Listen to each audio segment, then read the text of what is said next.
Gentle parenting was never supposed to be no consequences. And there is a difference between raising a child with compassion and raising a child without accountability. Before the crash that killed Dominic, Russo, and Davion Flanagan, there were red flags. There were documented issues in Mackenzie Shirilla's relationship with Dom. There were reports of risky behavior, drug use, and boundaries that should have raised serious concerns. But she was still in high school, yet reports say her parents allowed her to live with her boyfriend, Dom. And when a teenager is repeatedly allowed to cross lines without real consequences, the question becomes uncomfortable. Were the warning signs ignored because no one wanted to see where they were leading? 3 people were in that car. Dominic Russo, Davion Flanagan, Mackenzie Shirilla. 2 young men lost their lives. And the only person who walked away was the one who was later held responsible.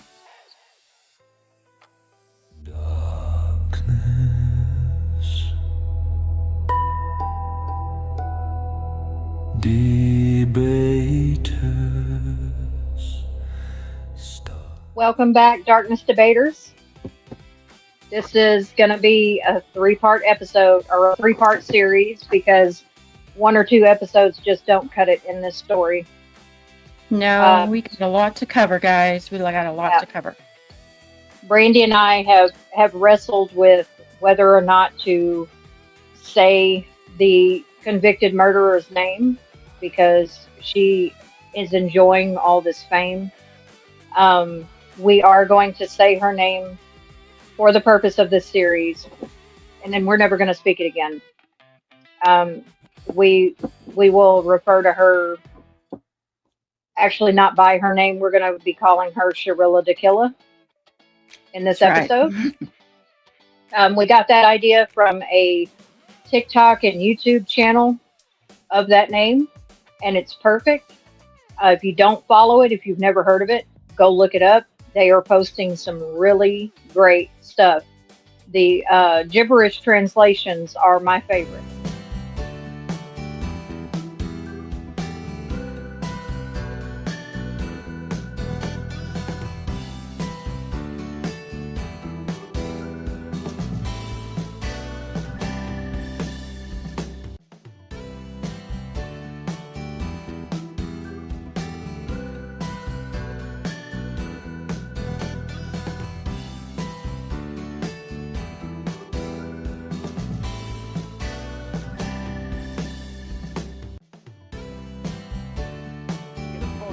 Then I be at my baby mizzles. You feel what I'm sizzle?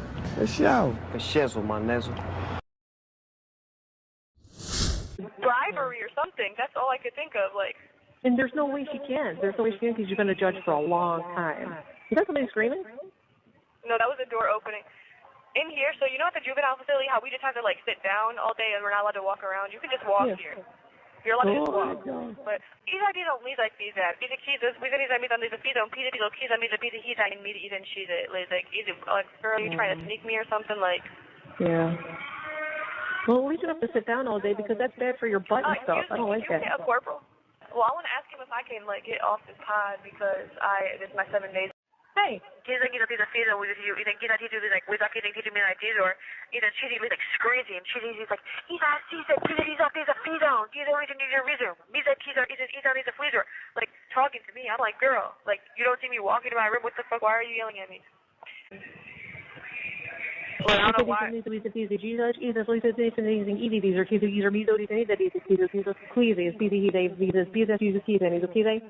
I am. Okay, not just keep that in mind. Since I've been here. I know you haven't. I'm talking about in general overall. Please. Literally, I listen to every single thing the staff says to me. I don't do shit. Oh no. PTVs and two meetings either need to be done. What? Easy, easy, easy, easy, easy, easy, easy, present, easy, easy, easy. Okay? I can't understand you, so just don't Okay, even say that again. Okay. What'd you say? Did you make that remembrance page? Why does it keep Who? doing this shit? I'm irritated as fuck. Mackenzie, who was talking? What do you mean? Who's that voice in the background? See, that's me, that reason music. Oh. She sees that music, she don't read that music, she's music. Oh, that's cool. She sees cues always a music. He's at least like user. Good. Good. She's gonna like you too. I'm out till 11, so I have like more time on the phone and shit. Well, I have to work, so you can't. I gotta work. I'm sure I would. It's about like a, I don't know, it's getting really good. Like, she went back to work and shit, like, and it's good as fuck. Good. Oh, and like, see, so there's a gears are all see that me that like he's not believing me then teasing me he's there like be the either like you're see those me all be the teacher he's a biza. Oh, nice. There you go. But then it like also weirds me out because like then I'm like damn like usually they're like he's already easier than me. You know what though? I do. I give people props when they got bumping little bodies. I do. Yeah, I know, and I technically just like am like an adult, so like it's just like you can't. I don't feel like it though. I feel like I'm just a kid still. Like I feel like I fit in better with the kids. Like. You know, so you got a lot of fuck. healing to do, Kenzie. You know, hell no. You are way mature. Like I mean, I'm mature, but like a kid. Like I still like want to do you are kid little things. inside. Yeah, which you should always be that way, too. But you have a lot of healing to do. Oh, you know with these cheese are these I used to have these meter deers or these music with on is it these piece and cheese teasy. These like he and give me to use that. Like are my scared when I first got here and I'm like no.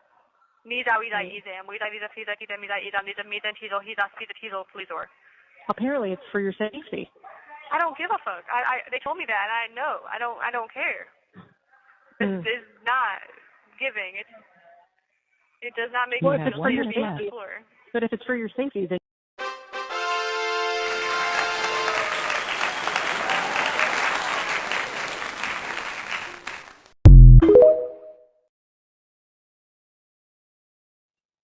they're pretty much hitting the nail on the head. They've got all kinds of phone calls deciphered. They have Tequila's charges that she's racked up while she's sitting there. This sweet innocent girl who's just continually getting in trouble. Y'all, this is not fake. Yes, I made a typo, but it is from actual FOIA documents.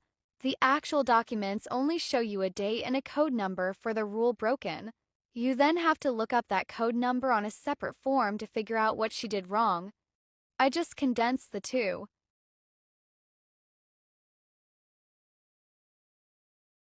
There's her name.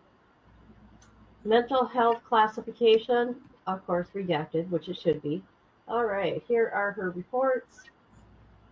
We will start with... Those are all write-ups? Yeah. Oh, my God. Yeah, these are her write-ups. In, 2 years she's been there? 1 year. Wow. This is the other thing they gave me. Okay, so escape and related conduct, weapons, drugs and other related matters, gambling, property contraband, fire violations, wow, computer, telephone mail and visiting, tattooing, general provisions. Okay, what was that name? Help me remember. What was the number? Oh, geez. So, 5.6. Let's see what 5.6 is.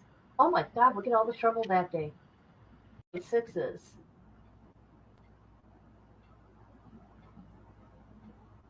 Being out of place. Because she has no sense of accountability. Yeah. But we also want to remember the two young men. When we see things online that say things like, oh, she's too pretty to be in prison. They were both too handsome to not still be alive as well. They should have gotten married and became fathers and had adorable children of their own. So she's not too pretty to be in prison if she wasn't too pretty to take their lives. That's just my opinion. And the next three episodes are nothing but that. They are just our opinions for entertainment purposes only. How are you doing, Brandy? I'm doing good. I'm doing good. Yeah, I'm ready to dive into this case and shed some light on how we feel about it. And Good deal. yeah, I've got something I want to talk about first because I've seen a lot of people talk about, of course, her parents, and I see people saying that's the problem with gentle parenting. They're not gentle parents; they're permissive parents. I know people who do gentle parenting, and their children are incredibly well behaved and understand boundaries. The Shirillas are permissive parents because it's too hard to rein a child in. They don't want to make her sad or deal with her anger or deal with her throwing a tantrum or teach her boundaries. So what they've done is created a monster to unleash on society. And now society is handling the little monster that they created. And that's why she's where she's at. If they were gentle parents, she would have known boundaries. But being permissive parents, she had no boundaries and she could do anything she wanted to. She raised herself. And her parents are just her friends. That they're not parents, they're her friends. She's their broke little roommate that never had any money. Maybe they thought that she would get into modeling and that would be where they would, have money coming in. I don't know what their financial situation's like. I really don't care.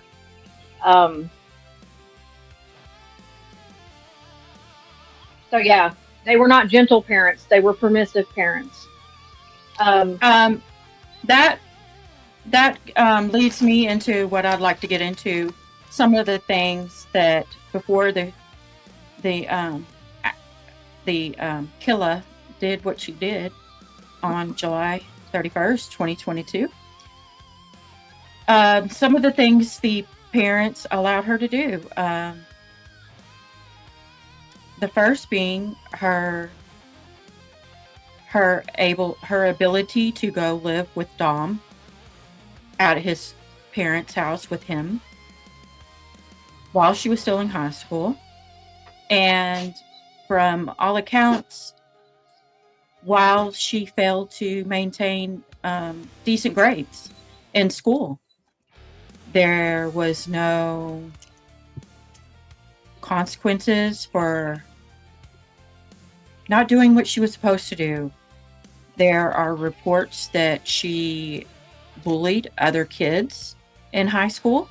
I was bullied by Mackenzie for 4 years, and the last two notes to point out appeared to be lists of names Shirilla was keeping. The first was titled Me and Lee's List Bitch. This list contained 9 names of both males and females. It is unknown if this was a revenge list of some sort, but that is what investigators believe. The second note is titled Burn Book with a heart emoji. This list contained approximately 48 names of both males and females. Some of the individuals had descriptors next to their names, such as the transgender or the fatty. This list is absolutely believed to be a revenge list created and maintained by Shirilla. I would like to note that one of the names on this list is no longer with us. I'll leave the viewers to deduce why someone so young is no longer here. And he's not the only one she bears responsibility for, even though they didn't make the list. That's someone else's story to tell, though, not mine. There have been reports and there are images on social media of her partaking in various drugs and then driving afterward. Her parents didn't really seem to care much about all of these things. And, I just want to say personally, in my opinion, I'm not laying all the blame on the parents. I mean, she was at the age that when what happened, she knew what the consequences would be. She was 17 years old, and a 17-year-old can fully comprehend that if you crash into a brick wall going 100 miles an hour, there's going to be injuries and possible death. Was she 17 or was she 19 when the wreck happened? The wreck happened and she was 17, and Dom was 19. Oh, okay. Oh, okay. Yeah. That's where I got 19 from. Yes.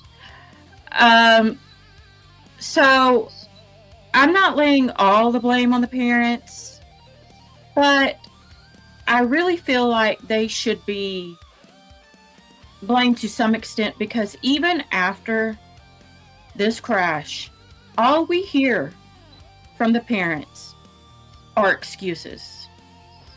Excuses and reasons why we should dismiss that Shirilla the killer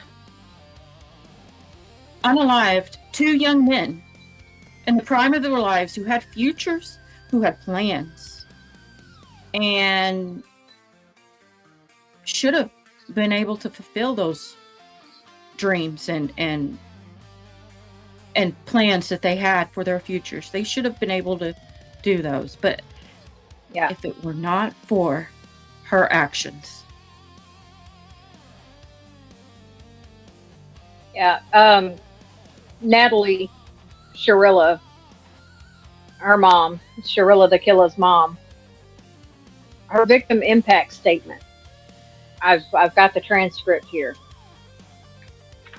It is probably, to me, it's the summary of their thought process, because I haven't heard one time that they're sorry for what happened. I've heard, well, of course we're sorry, but, and when you add a but or an and or an if, that's not an apology. It's an excuse. It's a polite excuse. And I saw an interview where her parents, I can't remember her dad's name. Honestly, I don't care what his name is, but her dad said that she should have been guilty of like vehicular homicide or something like that. And her mom immediately jumped in and said, unless it was medical, then she shouldn't have been driving. If she had a medical condition so severe that it could cause something like this, she shouldn't have been driving. And I'm with you. You know, at some point, you're an adult and it's no longer your parents' fault. And this is one of those cases where that line gets a little bit blurry from you're a kid and it is all your parents' fault to you're an adult and it's not. I don't necessarily think they should be blamed for her actions now. But I do kind of feel like, if nothing else, they're enabling her. They're the world's worst enablers. And they really think they're going to go to a parole board and convince the parole board that she needs to be let out because there was no intent and she has no recollection of the wreck. When historically, if you watch people who have been paroled historically, they get paroled once they have taken accountability, once they have deeply apologized and shown remorse, and none of that is even close to starting. And sometimes they still lose their first couple of appeals. Mm-hmm. She'll be an old lady when she finally gets out. If she gets out, she'll be an old lady. Her parents will probably no longer be here. So they better start thinking now of how she's going to make it without them. Because that should be their goal. Because one day they won't be here to protect her. And that's all they've done. And she has no idea how to make it without them. And she has no concept of accountability.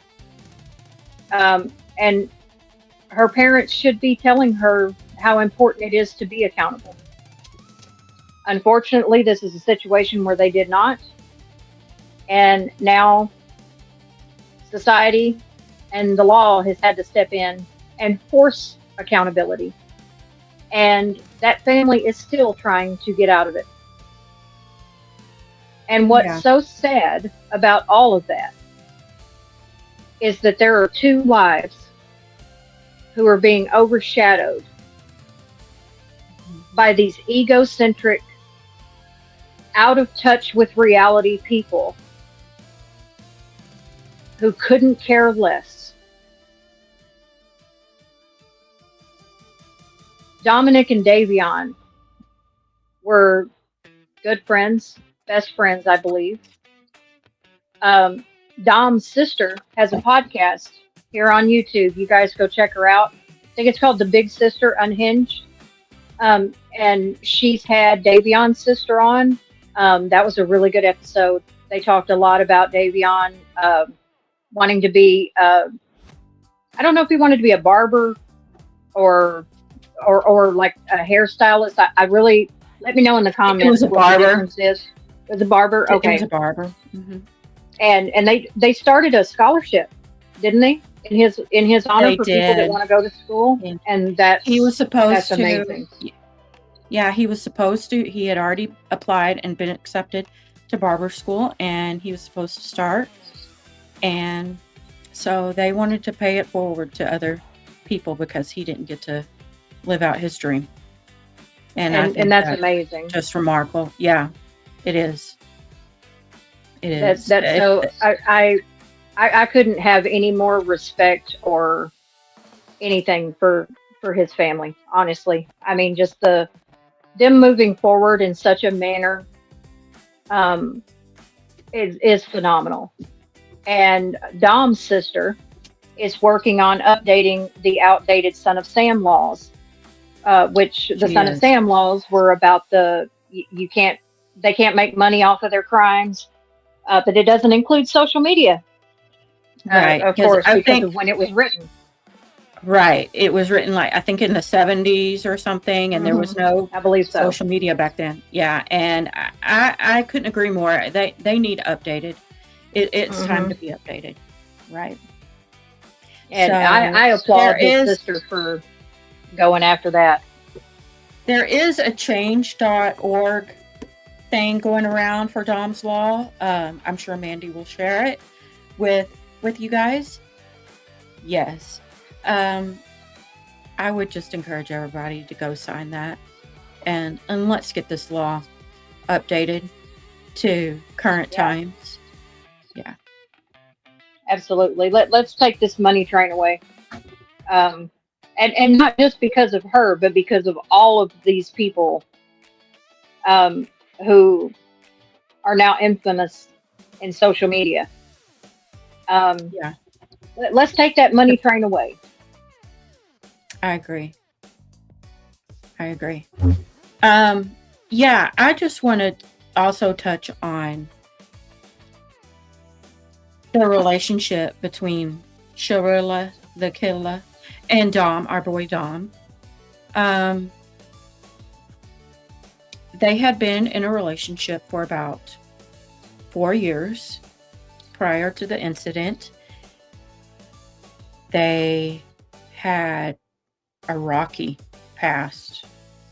It was very documented. There were actually videos taken by Dom of the threats and abuse that Shirilla, the killer, did towards Dom.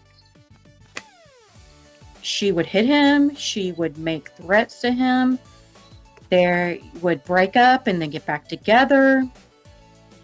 And like I said, we have video evidence of some of that. We had just 2 weeks before this crash, he's calling his mom in the car with Shirilla, and she's in the background heard saying, "I will crash this car. I will crash this car." I think that is important to keep in the back of our minds before we get to the actual incident, because, I mean, truthfully, what a better indicator of our future behavior than what we've done in the past. She had threatened this boy, and he wrote in text messages, "You threaten my life all the time."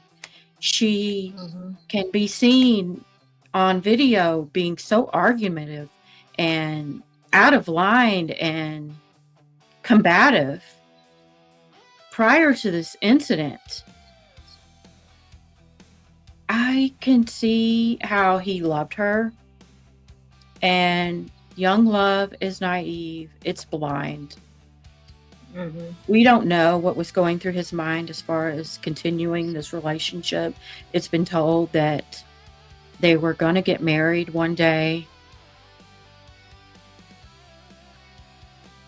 Their relationship is something that the trouble in it, it could be the motive for what she did that early morning on July 31st.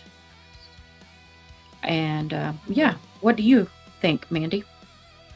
Well, I watched, of course, the most popular documentary out there right now on Netflix. It really kind of paints her in a more positive light than I think she deserves. And if you watch Mean Girl Murders, I will link that because I can't remember exactly what it's on. Maybe Peacock, but I can't remember. But I'll put it up here. Mean Girl Murders, season 2, episode 7. All of that info will be up here, so you can go watch that. That paints a little bit of a different picture, and also goes into the fact that her GPS shows that she actually mapped out this route before, which to me shows premeditation. She was looking for a place, in my opinion, for entertainment purposes only. She was looking for a place to prove a point. I don't think she meant to kill anybody. I'm going to be honest. I don't think she meant to. I think she meant to hurt them. I think she meant to scare them. Dom, and I think Davion was just innocent in the whole thing. And I'm sure something about her Dom fell in love with. There was something about her personality, something, the experiences that they had together. Like you said, young love is naive. It's hard and fast. So in my mind, what I feel is he was holding on for whatever he fell in love with to come back. Like, it's going to come back. She's going to be that person again. Like, I don't know what happened and why she's being like this now, but she's going to go back to that girl that I fell in love with. And, Davion may have been like, dude, it's not happening. Davion probably held him up a lot more than we'll ever know. Davion was probably his rock in a lot of that time.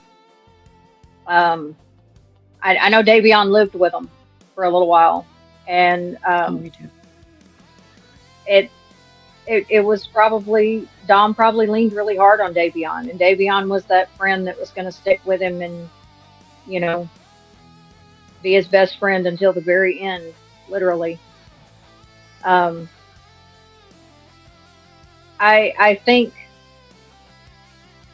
I heard Davion's dad in the documentary say he just wanted to know what happened in the car. He just wants her to tell them what happened in the car. At this point, as long as she keeps up with, I don't remember, she's never getting out. Because she'll never be able to show the parole board that she has any remorse and that she's learned anything. So the best place for her is going to be in prison so that she doesn't get out and reoffend. Yeah. It would mean a lot if she would, even if she said she suddenly remembers. But, Davion's dad said he wants to know what caused this. What was going on in that car? And as a parent, I can understand. I would want to know what my child's last few moments were. why did this happen? At this point, Shirilla, we know you're a killer. You're not fooling nobody. Your mom and dad saying they don't care that you were smoking weed, like that's the thing. And now they're backtracking saying, well, that's not what I meant. Well, that's what you said. And unfortunately, it does seem like you don't care, because your daughter was all over social media smoking big old fatties in her car, and y'all did nothing. My children are grown. Well, a few of them are. And if I saw them on social media smoking a big old fatty sitting behind a car, if you don't think I wouldn't be on my way to go have a conversation, even now that they're grown, because I love them that much.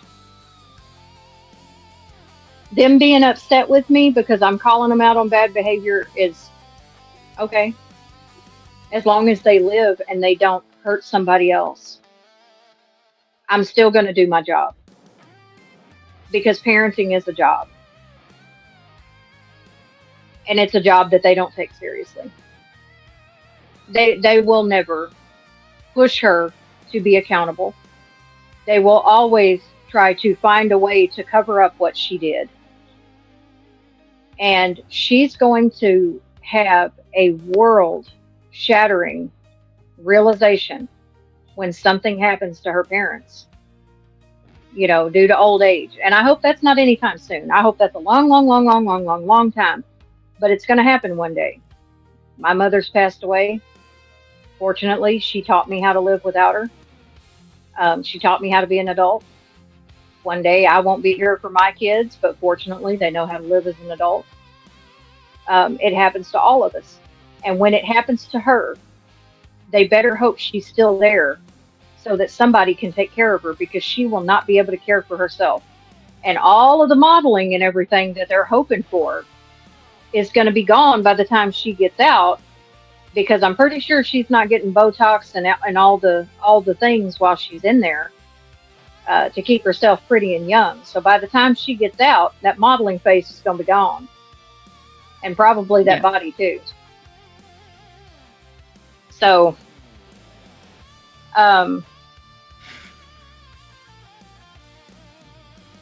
yeah, I agree. Tell me some of your thoughts. I've got the victim's impact statement that Natalie said, and I do want to read that just to kind of,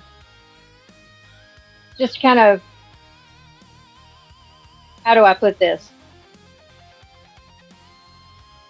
Not proof isn't the right word. Just kind of back up what I'm saying about their state of mind. But do you have any thoughts before I go into that?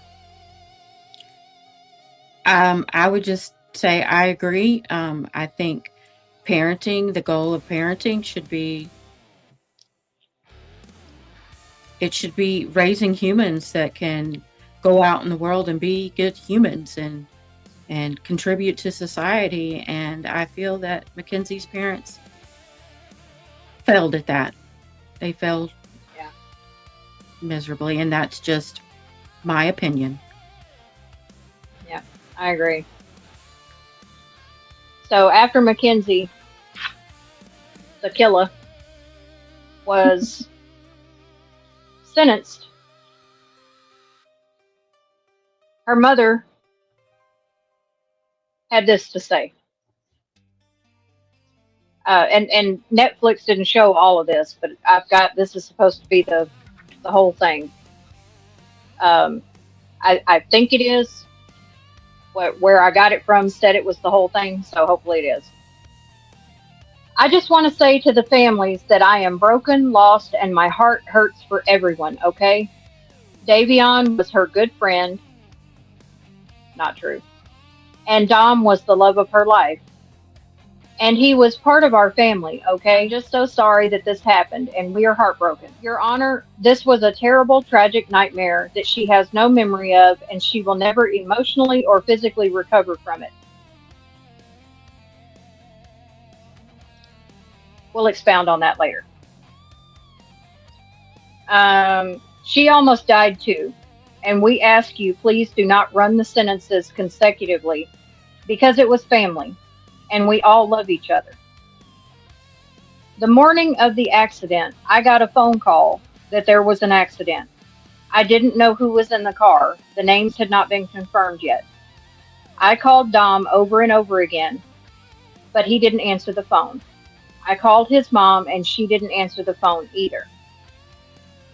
This is a quick, when Dom's mother got word, and we'll go into this more in episode 2, when she did get a hold of Natalie Shirilla, if I'm not mistaken, it was Dom's mom, but I'll confirm that. Natalie was telling the other families, don't believe what they're saying on social media. That was the concern that Natalie shared with the boys' families. Don't believe what they're saying. Just don't believe what they're saying. Because she was already trying to cover up for her daughter. That's how much sympathy she had for the two families. All she was thinking of was her daughter. Natalie, that's all you were thinking about. That's my opinion for entertainment purposes only. Then when she called and was like, what do you mean my son is dead? And I was like, we loved him so much, and we hung up the phone.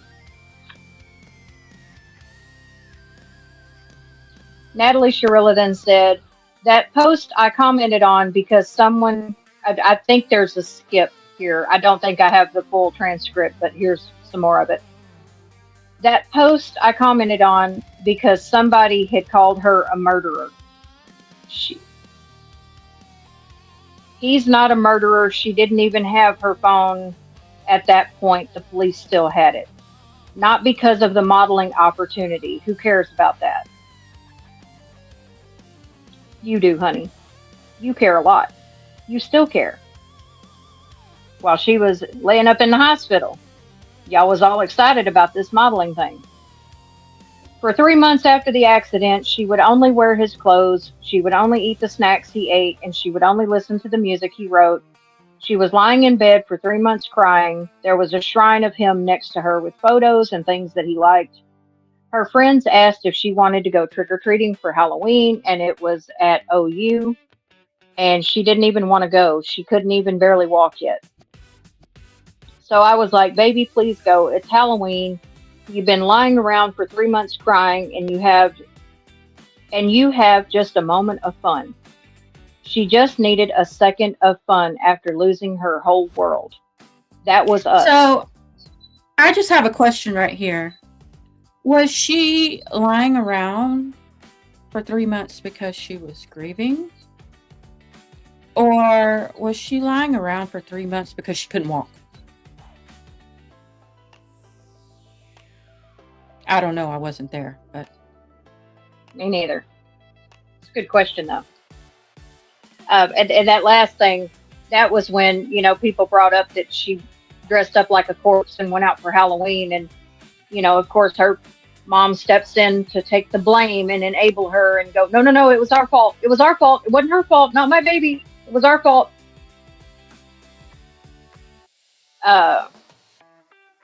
Then the judge said, I'm hearing an awful lot about your daughter, and I'm not hearing much about the two dead people. So then Natalie said, Dominic, okay, I'm asking you for leniency because this was a tragic accident that she doesn't remember. Davion, he's a new friend. I'm so sorry.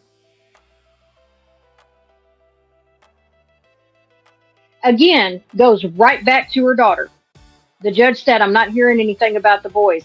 So does she redirect it all and go, oh, you know what? Dom, we loved him. These are all the things we loved about Dom. He was a great person. I didn't know Davion as well, but Dom, these are the things that we loved about him. No, it's all, don't blame my daughter. It's not her fault. Not my baby. It's not her fault. Don't blame my baby. It's not her fault. Right back into that. So then the judge said, Natalie said, Davion, he's a new friend. I'm so sorry. The judge said, what does that mean? His life is worthless? And Natalie says, no. God, no, not at all. They all loved each other and they spent every day together.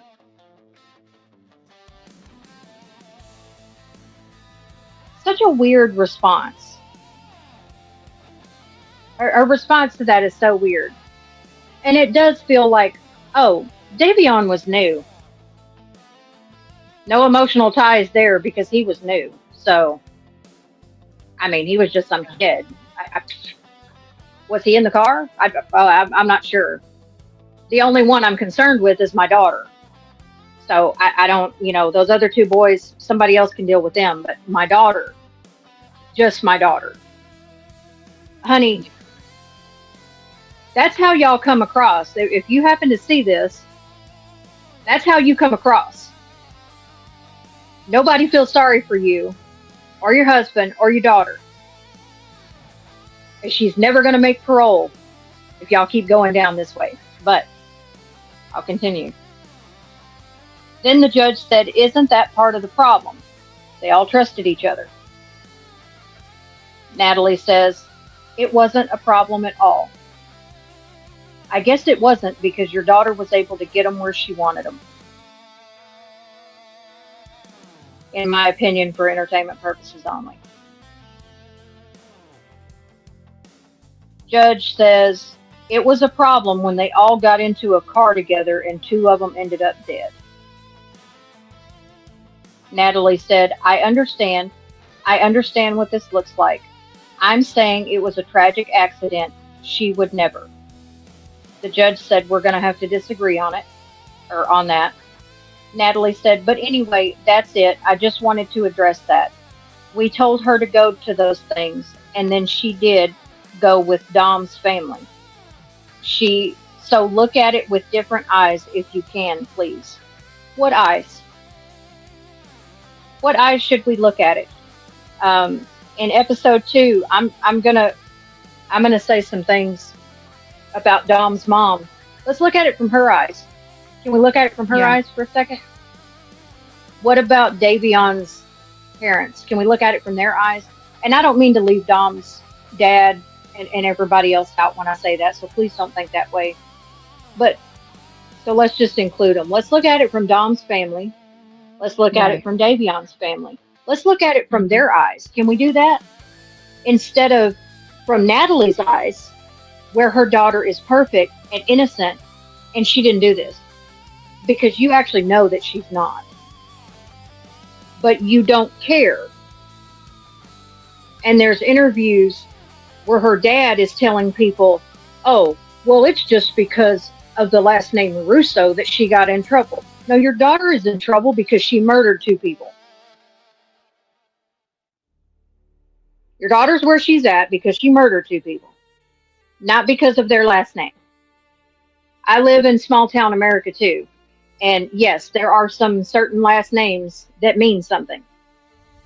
And I'm telling you right now, if one of those last names did something to me, they would be going to prison. Even in small town America. Because those last names will only get you so far. Yeah. She didn't go to prison because of the last name Russo. She went to prison because she murdered 2 young men in the prime of their lives. And the longer that y'all try to deny it and live in this delusion that you're going to get her sentence overturned, you're going to get the verdict overturned, the longer y'all live there, the harder it's going to be for y'all to come to reality. And actually do the work to heal.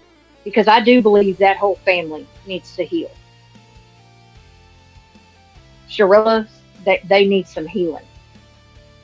But they're not going to get there because they're not living in reality. And you have to have accountability before you can start that healing journey. So, in the next episode, we will be talking more about Dom's mom and some events there. We'll be talking about her victim's impact statement as well. And we will be going more into the crash itself. And yes, the day that everybody involved, their lives changed forever. What was that date, Brandy? It was July 31st, 2022 at approximately 5:30 a.m.